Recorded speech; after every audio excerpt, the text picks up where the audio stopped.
Good morning, and welcome to Winnipeg on this bright, sunshiny Canada Day. Now, according to Google, Canada is 156 years old today. Yeah. And, I went grocery shopping already this morning. And there's some people have actually gone to the extra work of putting Canadian flags up. Sadly, not very many. Sadly, not me. We're going to have to go over and salute Merv's big Canadian flag. Okay, now, the sunrise this morning, almost identical to yesterday. So we won't spend a lot of time there. I know what I was going to tell you. Okay. Peter from Ozscale Modeling has just got back to Australia from a very interesting trip in Thailand. And I want to thank you, Peter, if you're listening, for going to the extra work of doing the vlogs while you were there. Like going into the hobby stores in Chinatown and... But in here, next to the car wash place, off the main street there, you see it's another ambulance. They're just constant. I'd hate to think the statistics, people. So here we are, we go to the supermarket. You go actually into the supermarket. So we're in the supermarket. They're open and do a bit of shopping. Okay, back in a sec. Okay, so shop is just opened. Here we are. Taking the I was going to say subway, except it was more of an overhead thing. That was interesting. All those very interesting vlogs that you went to extra work to make it interesting for us. And thank you very much. Now, right this moment, you're probably getting ready to tuck yourself in and go to bed because Australia is 12 hours ahead of us. Is it 12 hours? Yeah, 12 hours ahead of us. So, have a good rest, and when you get up, you get back at that Yamato here. Okay, now, we have got to paint today. I can't really do too much more on step 39 until I get this thing painted. And also, we're gonna do this in black, if you remember.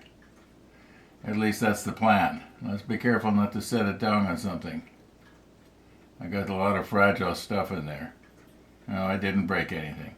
Okay, let's get ourselves going here, and I guess I'm gonna have to move the paint booth over here and put my plastic sheet down and recompose. Okay, so here is what's happening. Besides the fact that we are, as they say, not getting anywhere fast. I was going to glue this top part on because it's going to be the same color as it's going to be the 19, the same as everything else. And the railing we're going to have to paint with a brush later. Now, I was wondering, I couldn't figure out from the manual for sure which way this is supposed to go. Is it supposed to go... Why do I keep taking that off? I had it on there. There, okay. Like, is it supposed to go this way, or is it supposed to go this way? And so I thought, well, let's see if I can find something in the in the manual that will indicate clearly which way is it supposed to go, because if you look at this, it's basically straight up and down here, and when it's sort of sloped this way, and which is the back and which is the front. Now, logically, you would think that to streamline the ship, it would want to go this way, right? But apparently, that's not the way it goes.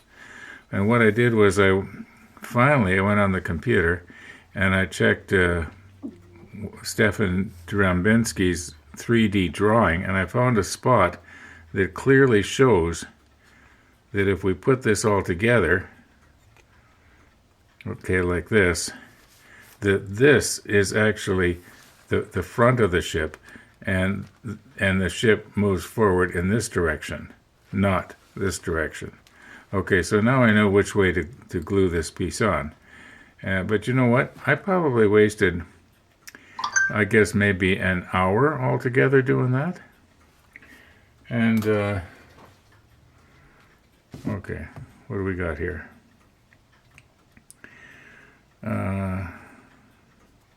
Someone liked, let's see.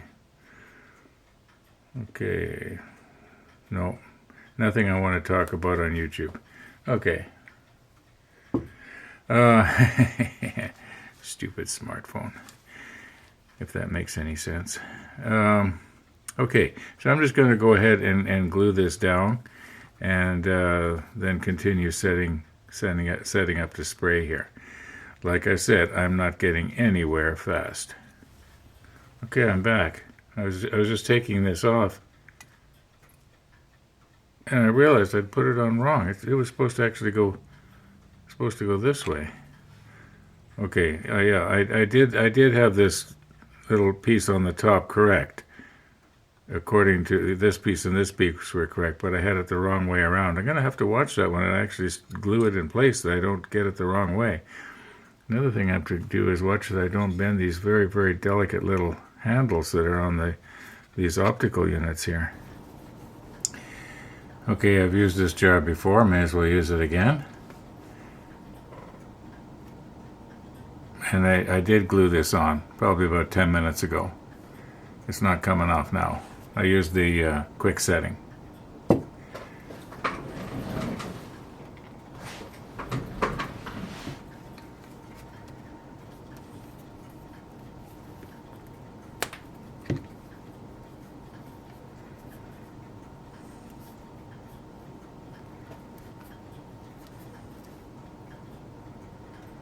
I don't want to make this too big.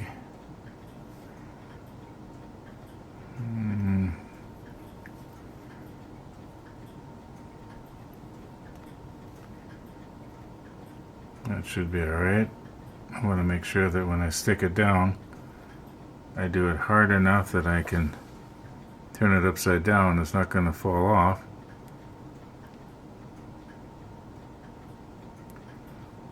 And oh, it's kind of oozing out right here, isn't it?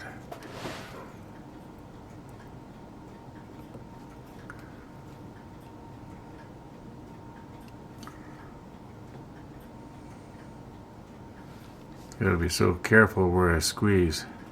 Okay, how's it look now? That's pretty good. Yeah, we should be able to spray down, and well, as I've said 2,000 times now, the 19 is the same color as this anyway, so okay, I think we're just about ready to go here. I'm gonna put this in something to what could I stick this in so I could handle it at the same time? I suppose the easiest way to handle it is like this, and then paint this bottom part later. Carefully put this down here. What have I got here? Something like this.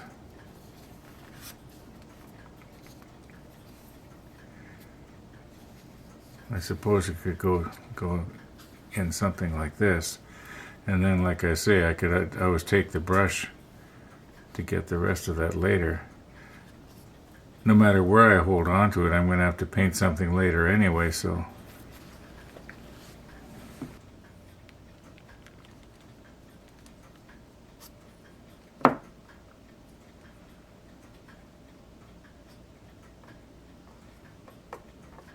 Okay, as they used to say in Who Wants to Be a Millionaire?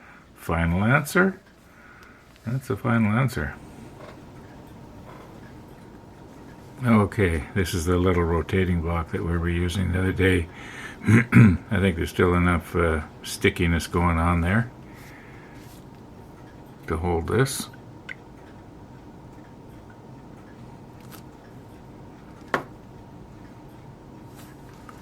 And we'll try and get it in with the peg in the center. And we don't want to stick it down too hard, just enough to hold it. And and that's hard enough. Okay, I think I am finally ready to go here. I shook these up in the paint shaker a while ago, and I've just let them settle, you might say. I'm going to be doing a color change. I don't know how much videoing of this I'm going to do on camera. Well, I guess all videoing's on camera, isn't it? Okay. Now let's just sample from the top. Don't stick the thing all the way to the bottom.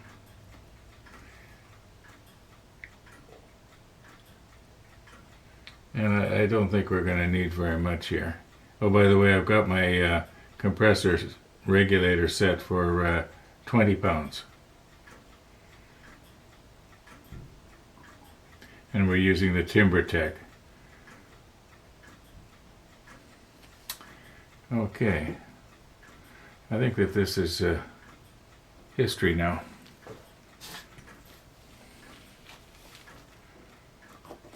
I'll put the lid on there a little bit. And we don't want to forget to turn on our exhaust fan this time.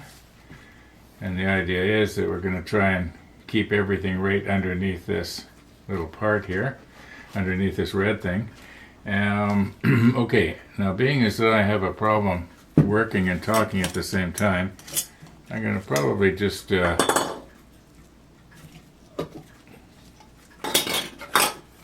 not do too much talking. Okay, I'm hoping not to need this, but like I often say, I might, so. Are we ready to go here? Huh? Let's get the fan on. Get ourselves moved over.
Okay, now we're going to do a color change. I'm probably going to do the color change off camera.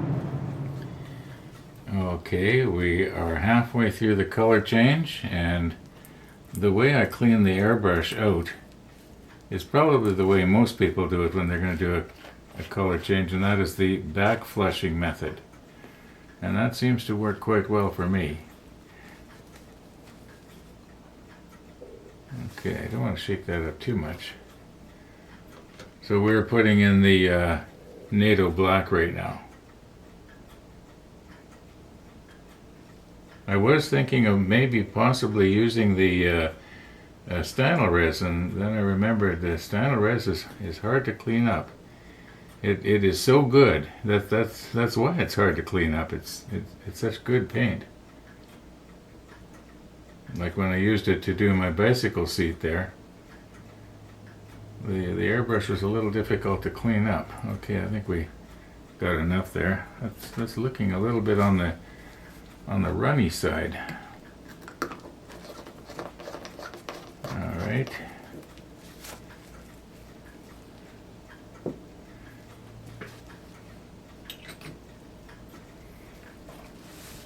I think we're ready to go here.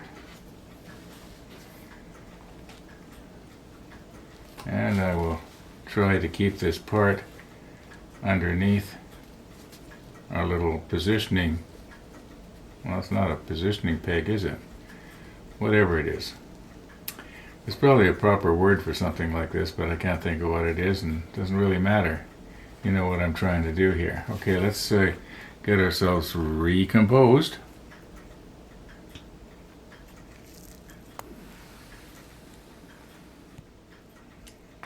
Fan on.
I just want to make sure I'm not seeing any photo etch glinting anywhere.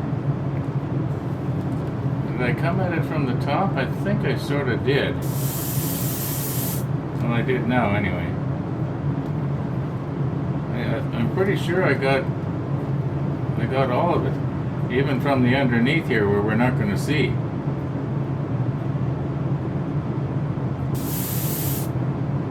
Okay.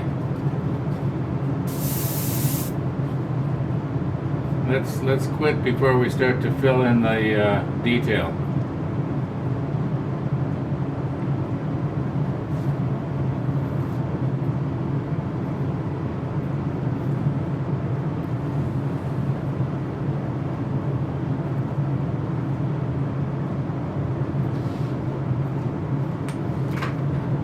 I think that went pretty good. I will clean her up again and I'll get back to you. Okay, so here's what's happened. Well, we're all cleaned up, got the spray booth shoved back out of the way, and when I was shoving stuff around, I accidentally knocked this over. Yep. Alright, what's happened is the array has broken off of, you know, I haven't tried to take this apart here, but I'm sure it's just gonna slip apart. Okay, Nothing is bent, as near as I can tell. Nothing is bent. It just broke off at the CA connection. And I think it's going to be fairly easy to fix off camera later. Okay, that's the plan. Otherwise, I'm very pleased with the way it came out. After I get it glued up and touched up with the brush, we'll take a close look at it. And this other piece as well. But that's going to have to be in the next episode. Okay, so what's with the waffle mix? A couple of weeks ago, I bought a waffle maker. When I was a kid, we used to have one. My mom used to make waffles. And she didn't do it very often, but it was a real treat because to me it was sort of like, kind of like having dessert for the entire meal. And yeah, and so we didn't have one. My wife Mary didn't have one. And I thought, I'd kind of like to have a waffle machine. So I bought one. And I've been experimenting around, and I found that if I add wheat bran and cooking oil and eggs to the waffle mix, it makes a pretty good waffle. And it's got the wheat bran in it, which is healthy for obvious reasons. Okay, so how many calories is there in one waffle? Okay, well, I know that in this wheat bran, it works out that there is 2 calories for every gram of wheat bran, dry. And I forget how much there is in the waffle mix, but I've got it written down somewhere. I know that in an extra large egg, which is the kind I usually buy, there is 80 calories, give or take. I know how many calories there is in the Mazola cooking oil. I believe it's almost 8 calories per gram. It's a lot of calories. But then I don't use very much, just a little bit. It just helps to make the waffles not stick to the machine. Anyway, I want to work on that this afternoon, and then maybe I'll work on that. So and besides, it's pretty nice out. I'll show you. Yeah, kind of nice. Okay, I'm gonna call it a day here. So, well, I did get out last night with my e-bike. I went out. Some people were wondering. I got out for 48 minutes. Yeah, it was nice too. Okay, a lot of niceness going on here. Let's quit while things are going good, and I'm not discouraged about this or anything like that. It just happens. It just happens. It helps to make the build more interesting. If everything went right, it wouldn't be any fun. Okay, thanks for watching, everybody. And all being well, we're gonna see you tomorrow.